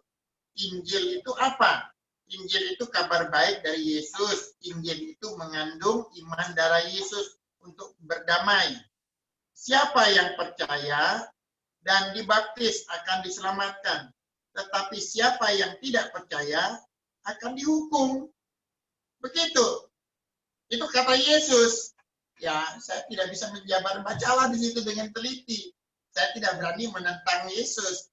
Oh, kalau saya bilang dia nggak dibaptis dia selamat. Waduh, berarti saya sejerajat dengan Yesus, tidak boleh. Ya. Jadi perintah Yesus seperti itu Tuhan loh, lebih daripada raja loh, lebih daripada presiden loh. Mana berani saya menentang? Begitu siapa tadi Alex, ya, nggak berani saya menentang. Itu firman tuh di atas sabda raja, nggak berani lagi. Ya, dia harus berjuang. Dia berdoa sungguh-sungguh kepada Tuhan. Tuhan akan memberi kepada dia hikmat, akan membantu dia, menolong dia, sehingga dia akan bisa melewati itu semua. Ya, tidak ada yang mustahil kalau dia mempunyai iman, pasti bisa. Begitulah. Ya, Baik, Pastor. Pertanyaan berikutnya dari Ibu Sonya. Pastor, saya mau tanya apakah dosa pikiran, perkataan, dan perbuatan selalu berhubungan dengan kemasukan roh kotor atau tidak? Ya, memang. Seringkali berhubungan dengan roh kotor. Kadang-kadang begitu. Ya, kita marah, kita emosi, roh kotor itu bisa masuk. Bisa. Ya, itu sangat berhubungan. Nanti kalau baca buku Siapa Turun Najis, di situ lebih teliti dan akurat. Pada saat kita marah, roh kotor itu sudah bisa masuk. Ya, memang. Jadi berhubungan erat sekali ini. Baik. Pertanyaan berikutnya dari Ibu Melisa Wijaya dari Lombok. Shalom, Pastor. Apakah orang yang belum dibaptis tapi sudah percaya Yesus dan juga sudah mengaku sebagai orang berdosa, apakah dibenarkan? Ibu Melisa ini ya, yang itu ya, yang punya ruko itu ya.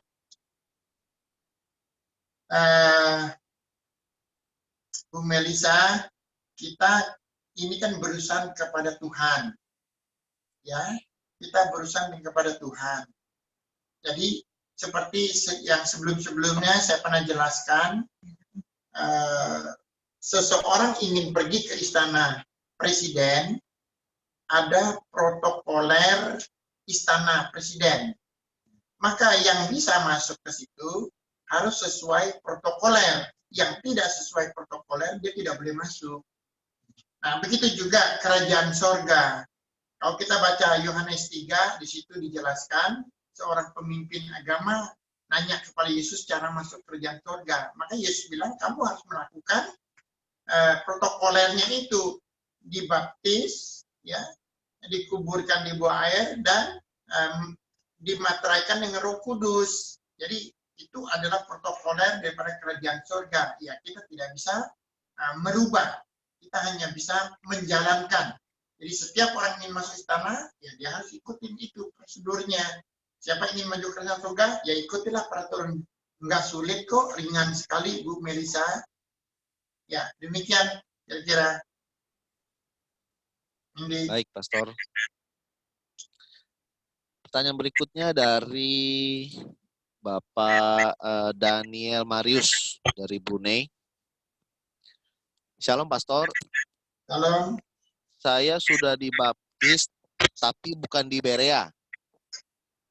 Pertanyaan saya, Pastor, apakah dosa asal saya sudah diampuni sah atau harus dibaptis dengan secara alkitabiah? Maaf, Pastor, ini sangat mengganjal di benak saya karena saya mau sungguh-sungguh hidup kudus dalam tubuh jiwa roh saya. Michael, mungkin ada hal-hal tertentu saya tidak bisa menjawab secara detail di ruangan Zoom ini, tetapi saya akan bisa memberi suatu pertanggungjawab secara rohani. Di Alkitab mengatakan yang membaptis itu hanyalah rasul-rasul. Perintah itu kepada rasul. Maka Markus 16, Matius 28, perintah itu kepada rasul. Itu pertama. Kedua, perintah itu juga, baptisan itu juga dilakukan oleh diaken yang ditabiskan. Di Kisah Rasul 16 itu, salah satunya itu adalah Filipus, ya, para rasul itu. Jadi dengan arti perkataan, seseorang itu boleh membaptis jika ia sudah ditabiskan, ya, dan sudah dimateraikan roh jiwanya dengan Roh Kudus, begitu, ya. Jadi itu yang bisa saya beri jawaban itu. Jadi sebelum seseorang itu ditabiskan secara resmi, ya, oleh Roh Kudus, maka dia tidak boleh membaptis, begitu. Begitu ini kita baca di Alkitab, demikian keterangannya. Begitu. Kisah Rasul 20 ayat 28 juga mengatakan hanya khusus penatua, ya, penatua. Ya, begitu Windy. Baik, Pastor. Belum ada pertanyaan yang baru, Pastor? Ya. Oh, ada pertanyaan dari Bapak Michael dari Manado. Apakah keselamatan bisa hilang, Pastor?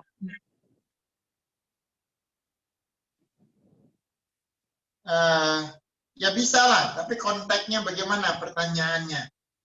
Ya, jika misalnya besok dia matinya, hari ini dia nggak percaya lagi Yesus, ya hilanglah, Michael. Ya, jadi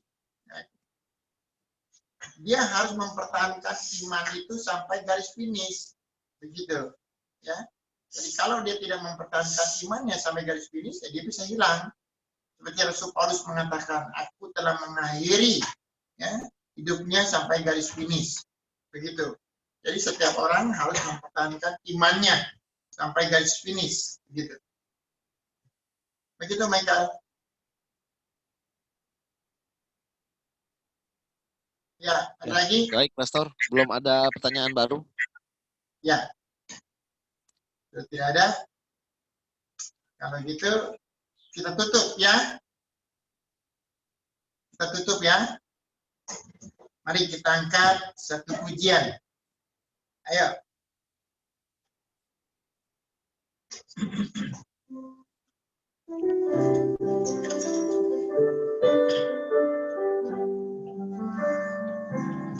Terima kasih Yesusku, terima kasih Yesusku, puji syukur hanya bagi Tuhanku.